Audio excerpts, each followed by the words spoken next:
Assalamualaikum warahmatullahi wabarakatuh. Para KPM semuanya yang saya hormati, Alhamdulillah sampai detik ini kita masih diberi kesehatan dan kesempatan sehingga kita semua masih dapat berkumpul di sini dalam rangka kegiatan P2K2. Jadi pada hari ini kita akan mempelajari tentang yaitu memilih tempat pinjaman. Jadi kita hari ini akan mempelajari tentang memilih tempat pinjaman. Maka dari itu, marilah sama-sama kita melihat film 2C, yaitu bagaimanakah Ibu Lili mengatasi masalah keuangannya. Marilah sama-sama kita melihat dan menyaksikan. Ibu ingat, di pelatihan kami kan pernah diajari tentang cara mengelola pinjaman. Sebelum berutang, harus dipastikan dulu apakah uangnya dipakai untuk kebutuhan dan bukan keinginan. Apakah ada cara lain agar kita tidak perlu berutang? Apakah kita mampu membayarnya kembali nanti? Dan apakah cara mencicilnya sesuai dengan kondisi pendapatan kita? Kita harus membandingkan dan memilih tempat peminjam yang sesuai dengan kebutuhan dan kondisi kita. Pilihlah tempat peminjam yang menawarkan total pengembalian kecil dan kooperasilah pilihan saya. Sayangnya, saya tidak punya simpanan di koperasi sehingga tidak berhak meminjam di sana. Terpaksa saya ke tempat peminjam berikutnya, yaitu kelompok arisan simpan pinjam. Untung ibu-ibu mengerti kondisi darurat yang kami hadapi dan sepakat meminjamkan Rp500.000 meskipun tabungan saya masih sedikit. Pinjaman boleh dikembalikan sekaligus saat jatuh tempo 4 bulan lagi. Sistem ini pas sekali dengan kondisi pendapatan kami. 4 bulan lagi, Pak Rusli ada kerjaan borongan, saya bisa ngeburu karena musim panen. Kejadian ini menyadarkan kami bahwa seharusnya kami berdua sudah membiasakan menabung secara rutin sejak dulu. Terbukti bahwa menabung itu sangat penting untuk berjaga-jaga. Bagaimana ibu-ibu semuanya?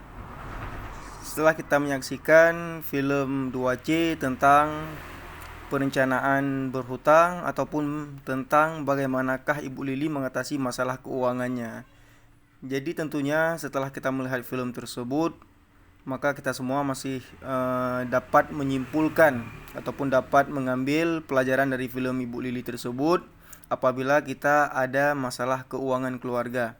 Misalnya kebutuhan anak kita tentang pendidikan ataupun kebutuhan anak kita tentang kesehatan. Jadi apabila kita mengenai masalah tersebut, ada terkendala masalah tersebut tentang hutang, tentang masalah keuangan ekonomi kita menipis, maka dari itu kita harus pandai-pandai yaitu memilih tempat pinjaman. Kita harus merencana dengan matang di manakah tempat yang paling aman untuk kita berhutang. Tentunya itu yang menjadi pelajaran kita pada hari ini. Tentunya semua itu, uang memang menjadi kebutuhan setiap kita semua. Apabila ibu-ibu tidak bisa menangkap ataupun memahami dari film tersebut, maka coba ibu lihat Flipchart 62B ataupun bisa ibu-ibu buka buku pintar halaman 83. Apakah ibu-ibu semuanya dapat memahami dari film tersebut? Dapat Bu ya? Alhamdulillah Bu. Jadi bukan apabila ada terkendala masalah keuangan, jadi kita harus menyiapkan matang-matang di mana tempat yang paling aman untuk kita meminjam. Jadi sebelum kita meminjam akan lebih baiknya kita yaitu menabung sejak dini. Kita harus disiplin menabung Bu. Itu salah satu solusi yang terbaik sebelum kita meminjam Bu ya.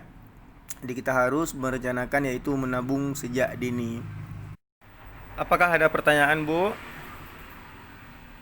Tidak ada Bu ya. Alhamdulillah semuanya sudah mengerti Bu kan? Baik Bu. Mungkin hari ini pelajaran kita cukup di sini dengan pertemuan yang singkat ini. Mudah-mudahan dapat bermanfaat. Jadi kesimpulannya yaitu apabila terkadang ada suatu hari nanti kita terkendala dengan keuangan, jadi solusinya yaitu kita harus merencanakan apabila memang itu pilihan terakhir yaitu berhutang. Sebelum kita berhutang kita harus bisa merencanakan dengan matang tentang bagaimana kita berhutang, Kita harus membayarnya dengan cara bagaimana kita harus membayarnya. Kita harus mempersiapkan matang-matang perencanaan berhutang kita. Dan selanjutnya kita harus yaitu memilih dengan tepat yaitu tempat di manakah yang cocok untuk kita meminjam sesuai dengan pendapatan kita. Ibu semuanya, kalau memang ibu sudah mengerti semuanya, jadi cukup hari ini pertemuan kita pada hari yang berbahagia ini. Mudah-mudahan dapat bermanfaat bagi kita semuanya dan dapat kita praktekkan dalam kehidupan kita sehari-hari, Bu. Baik, saya akhiri. Wabillahi taufiq wal hidayah. Assalamualaikum warahmatullahi wabarakatuh.